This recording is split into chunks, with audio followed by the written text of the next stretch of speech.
दोस्तों, जल्दी से आप अपने चैनल और गुरुजी को सब्सक्राइब करें और इस घंटी पर क्लिक कर दें ताकि आपको पता चल जाए कि आपका इंग्लिश का पीरियड शुरू हो चुका है। हेलो स्टूडेंट्स, कैसे हो आप लोग? आई होप सब बढ़िया होंगे।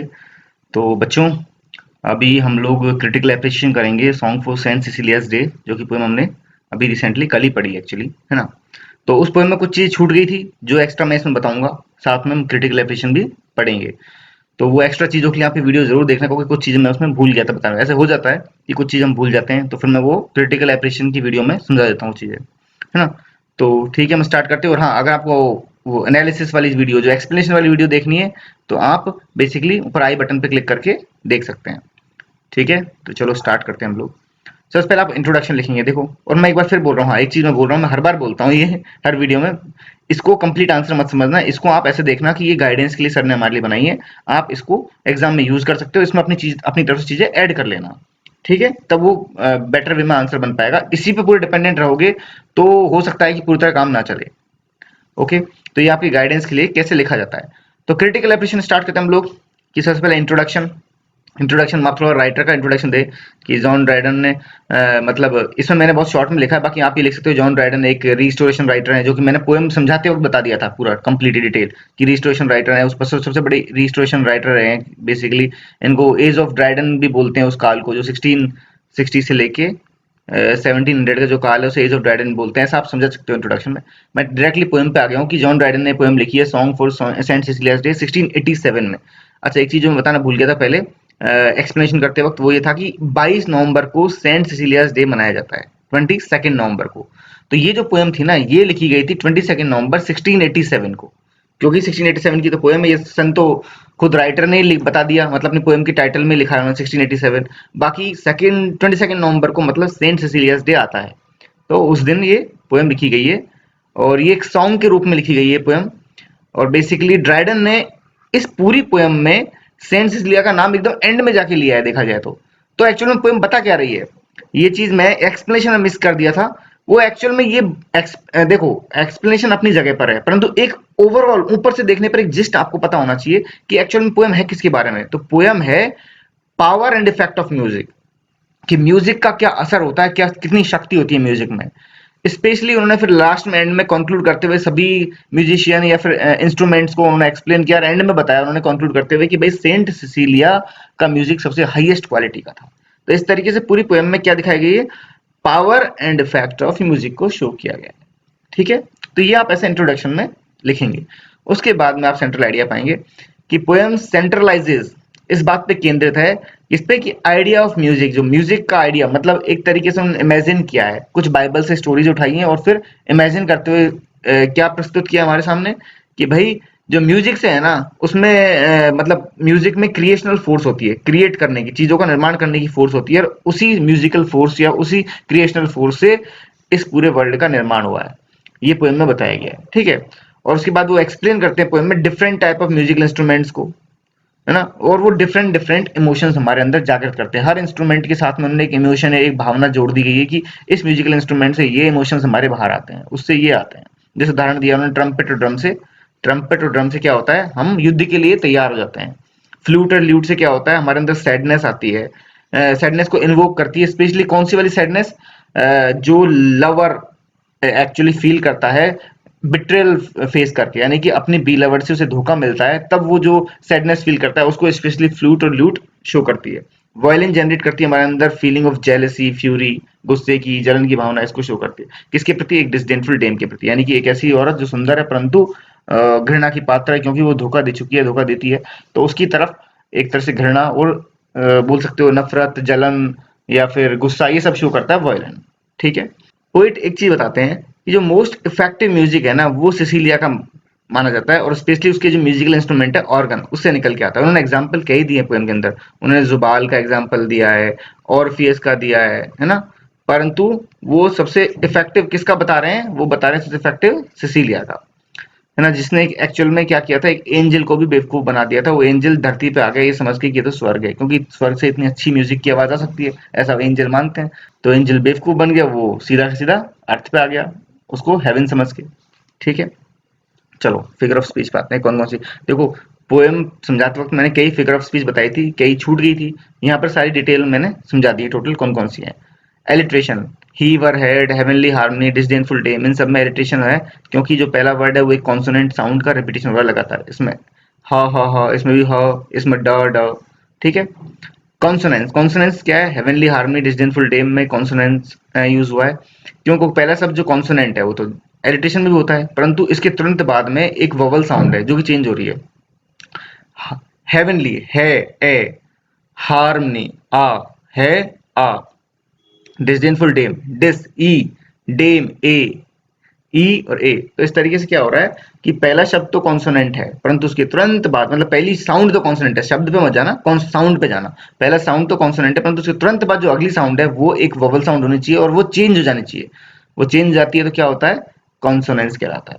तो एलिट्रेशन एंड कॉन्सोनेंस ये हो गए। और भी एग्जाम्पल होंगे, मैंने कुछ कोट कर दिए यहाँ पे, और भी मिल जाए तो आप और ऐड कर लेना।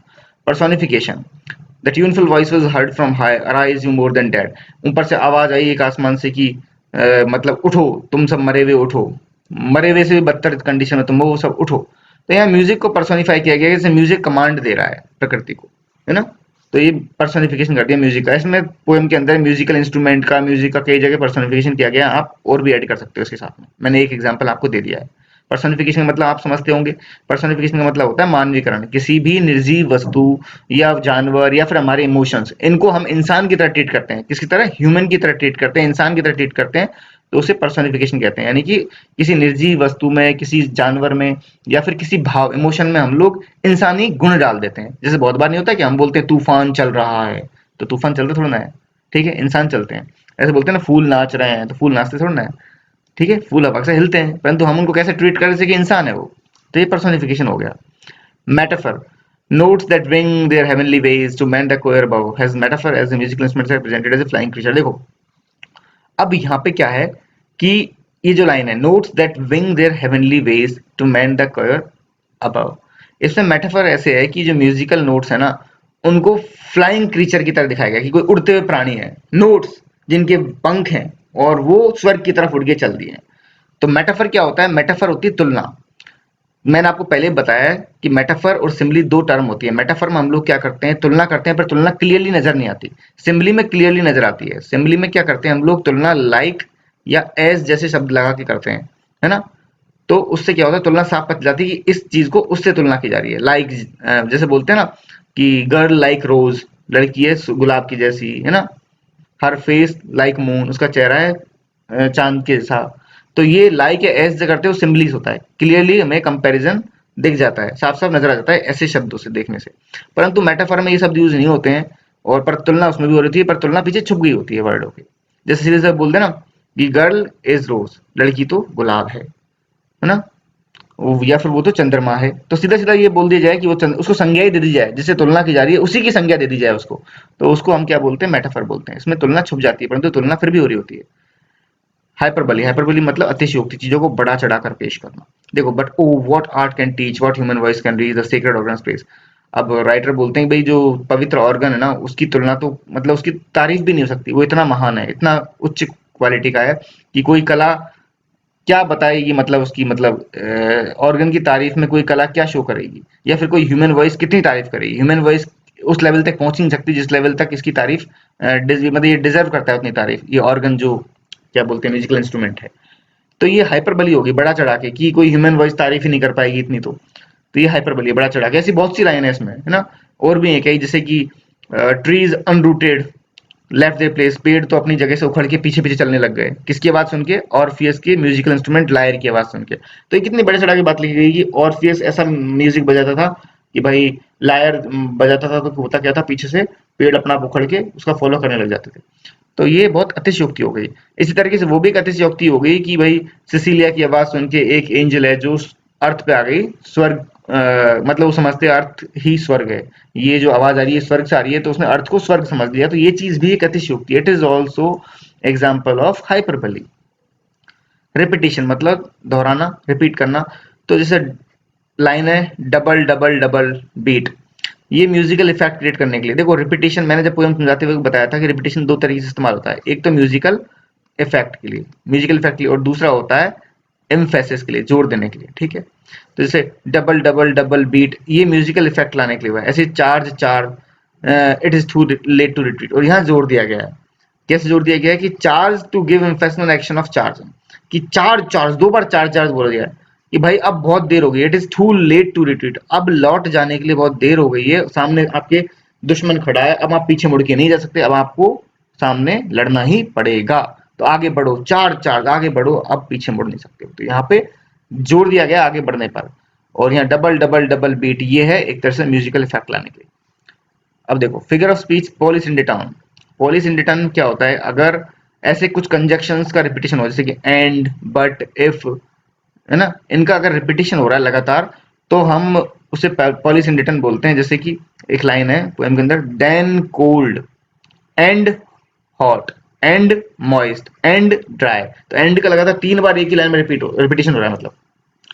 तो ये जो रिपीटेशन है ना, किसका कंजक्शन, कौन से कंजक्शन का, एंड का, है ना, तो इसको हम बोलेंगे पॉलिश इन रिटर्न। ठीक है। पैराडॉक्स, पैराडॉक्स जो आखिरी लाइन है ना पोएम के बाद में ग्रैंड कोरस इंक्लूड किया है राइटर ने, वो ग्रैंड कोरस की जो लास्ट लाइन है, and music shall untune the sky, तो ये पैराडॉक्स है। पैराडॉक्स एक्चुअल में होता क्या है कि कोई ऐसा स्टेटमेंट जो खुद ही को कॉन्ट्रडिक्ट कर रहा है, मतलब एक तरफ तो आप कोई काम करने की बात कर रहे हो, परंतु उसी सेंटेंस में, उसी बात में आप उल्टा भी जा रहे हो। देखो जैसे मैं समझाता हूँ, म्यूजिक शैल अनट्यून द स्काई, बोले म्यूजिक आसमान को अनट्यून कर देगा। यार म्यूजिक अगर बज रहा है तो आसमान में तो ट्यून फैलनी चाहिए, है ना, म्यूजिक बज रहा है तो आसमान ट्यून से भर जाना चाहिए, परंतु म्यूजिक बजने से क्या हो रहा है, आसमान अनट्यून हो रहा है। मतलब म्यूजिक, मतलब कहने का मतलब बड़ा अजीब चीज होगी ना, कि एक तरफ से म्यूजिक बज रहा है और दूसरी तरफ आसमान में शोर शराबा ही खत्म हो रहा है। अनट्यून का मतलब बिल्कुल शांति पसर गई। जब म्यूजिक बज रहा है तो शांति कैसे पसर सकती है। तो ये हो गया पैराडॉक्स, कि जो चीज जिसका जैसा नेचर है ना, उसके विपरीत एक्शन हो रहा है एक्चुअल में। ठीक है, उसका विपरीत मतलब एक तरह से आगे परिणाम निकल के आ रहे हैं, तो ये पैराडॉक्स हो गया। ठीक है, अब इमेजरी पे आते हैं। इमेजरी पोएम में बहुत ही फिगरेटिव लैंग्वेज यूज की गई है, काफी सारे फिगर्स इस्तेमाल किए गए हैं, फिगर ऑफ स्पीच बहुत सारी है, इमेजेस बहुत सारी है ना, बहुत सारी वेरियस इमेजेस हैं जो काफी सटीक भी हैं। जैसे उन्होंने स्टार्टिंग में पहले स्टेंजा में बताया कि atoms could not heave head, कि जो एटम्स है ना वो अपना सिर नहीं उठा पा रहे हैं, तो इनको इंसान की तरह ट्रीट किया गया है। तो आप इसे पर्सनिफिकेशन में भी लिख सकते हो। ठीक है, एटम्स को इंसान की तरह ट्रीट किया गया है, इसे पर्सनिफिकेशन में भी लिख सकते हो। तो human is buried under something is appropriate for the subdued nature, तो ऐसा दिखाया गया है कि एटम जो है ना वो इंसान की तरह है और वो किसी चीज के नीचे दबा हुआ है। ठीक है, वो दबा हुआ है और वो अपना सिर नहीं उठा पा रहा है, तो ये इंसान की तरह ट्रीट किया है एटम्स को। तो एक इमेज क्रिएट करिए, आप दिमाग में कल्पना करिए जैसे लाइक एटम्स है, प्रकृति इस परिस्थिति, ऐसी स्थिति में पड़ी हुई है कि सारे जो अणु है वो दबे हुए हैं किसी चीज के नीचे, जैसे कि इंसान कब्र में दबा हो, वैसे ऐसे ही ट्री जो है वो ऑर्फियस को फॉलो करने लग जाते हैं, अपनी जड़ों को उखाड़ के पीछे पीछे चलने लग जाते हैं। तो बड़ी आप देखोगे तो एक पिक्चर क्रिएट होगा दिमाग में कि यार कैसे पेड़ उखड़ के चल दिए होंगे पीछे पीछे। तो ये इमेजेस है, इमेजरी। एक पोइट क्या करता है, वो आपके रीडर्स के दिमाग में क्या करता है, इमेज बनाता है, चित्रण करता है ना, इमेजेस बनाता है, चित्रण करता है। जैसे कि पेंटर क्या होता है, पेंटर तो इमेज बनाता है, पेंटर क्या करता है, चित्र, पेंटिंग दिखाता है, बनाता है और उससे पोइट्री लिखता है। मतलब पेंटर तो पेंटिंग करता है और पेंटिंग से पोइट्री लिखता है, एक तरह से पेंटिंग के अंदर पोइट्री नजर आती है। और एक पोइट क्या करता है, वो पोइट्री लिखता है परंतु पोइट्री के अंदर पेंटिंग नजर आती है। देखो बिल्कुल अपोजिट चीज। पोइट क्या करता है, पोइट्री लिखता है और उसमें पेंटिंग नजर आती है हमको, यानी इमेजेस दिखती हैं। और पेंटर क्या करता है, पेंटर इमेज बनाता है और इमेज के अंदर पोइट्री नजर आती है। देखो दोनों मतलब बड़े ही वैसे हैं ये दोनों, जो बोल सकते हो पोएट और एक पेंटर का जो काम होता है ना, वो बिल्कुल एक दूसरे को कॉम्प्लीमेंट करता है। अब देखो हेलेनिस्टिक इफेक्ट, हेलेनिस्टिक इफेक्ट का मतलब है ग्रीक माइथोलॉजी से अगर कुछ लिया गया है पोएम के अंदर तो हम उसे बोलते हैं हेलेनिस्टिक इफेक्ट। ये ग्रीक माइथोलॉजी से क्या क्या चीज ली गई है, तो पोएम में कुछ एलिमेंट है ग्रीक माइथोलॉजी के, जैसे ऑर्फियस। ऑर्फियस एक म्यूजिशियन है, वही वाला ऑर्फियस जिसकी आवाज सुन के, जिसकी लायर की आवाज सुन के पेड़ उखड़ के चल दिए। तो ऑर्फियस एक्चुअली ग्रीक माइथोलॉजी में है, इस कैरेक्टर का जो वर्णन है वो ग्रीक माइथोलॉजी में है। ठीक है, तो यहाँ पर हेलेनिस्टिक इफेक्ट हो गया पोएम के अंदर। बिब्लिकल नेचर, अगर पोएम में कुछ बाइबल से उठाया गया है तो हम उसे बिब्लिकल नेचर भी कह सकते हैं। तो पोएम के अंदर बाइबल से कई सारे एलिमेंट है, जैसे कि म्यूजिशियन है जुबाल, या फिर सेंट सिसिलिया, ये भी बाइबल में है, या जजमेंट डे की स्टोरी है, ये बाइबल की है। तो ये सब चीजें क्या दिखाती हैं, पोएम के अंदर बिब्लिकल इफेक्ट है, यानी बिब्लिकल नेचर शो करती है पोएम का। अब आगे देखते हैं लास्ट में स्ट्रक्चर और राइम्स की। अब पोएम में एक्चुअल में बहुत सारे मीटर्स है, आयम्बिक, पेंटामीटर, टेट्रामीटर, ये सब यूज हुए हैं मीटर्स वगैरह, परंतु पोएम में 7 स्टेंजा भी है और एक कंक्लूडिंग कोरस भी है।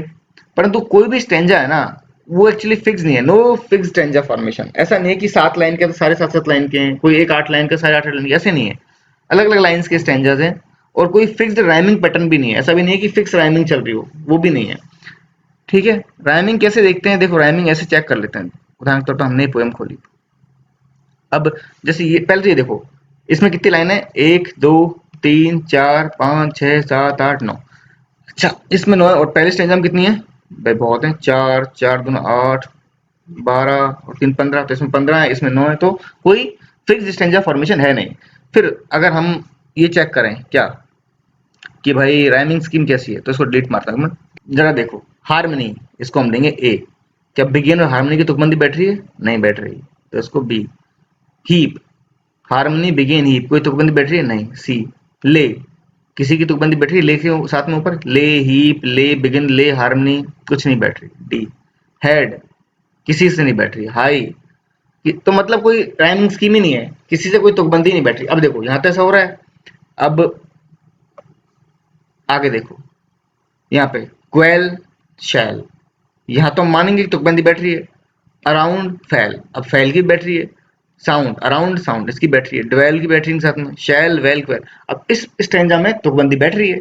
और कैसी बैठ रही है? मान लो इसको मैं दूं ए, तो इसको भी दूंगा ए, क्योंकि सेम है तुकबंदी। क्वेल शैल, अराउंड, इसको बी दूंगा। फैल, फैल का इनके साथ मैच हो रहा है तो ए। साउंड, साउंड का मैच हो रहा है अराउंड से, तो इसको बी। ड्वेल, ड्वेल का फैल शैल क्वेल से, इसको ए, इसको भी ए। शैल को, वेल को भी ए, क्वेल को भी ए। तो ये क्या है? राइम्स में ए ए बी ए बी ए ए ए ए, ये कोई राइम स्कीम नहीं है, कोई पैटर्न ही नहीं है एक्चुअल में, है ना? ये कोई पैटर्न नहीं है, इसलिए हम इसे राइम स्कीम मानेंगे नहीं। कोई पर्टिकुलर पैटर्न ही नहीं शो हो रहा। और किसी स्टेंजा में है, किसी में नहीं है। समझ गए ना? तो इसलिए पोएम में कोई पर्टिकुलर राइम स्कीम है ही नहीं। समझ गए होंगे आप लोग। तो बच्चों अब इस क्रिटिकल एप्रिसिएशन का जो पीडीएफ होगा ना, वो मैं डिस्क्रिप्शन बॉक्स में डाल दूंगा, आप वहां से डाउनलोड कर लेना। परंतु उसको फाइनल मत समझना, इसमें अपनी तरफ से चीजें और एक्सटेंड करना, एक्सप्लेन करना, तो आपका आंसर बेटर तरीके से प्रिपेयर हो पाएगा। ठीक है बच्चों, मैं मिलूंगा नेक्स्ट लेक्चर में। Till then good bye, see you soon, take care.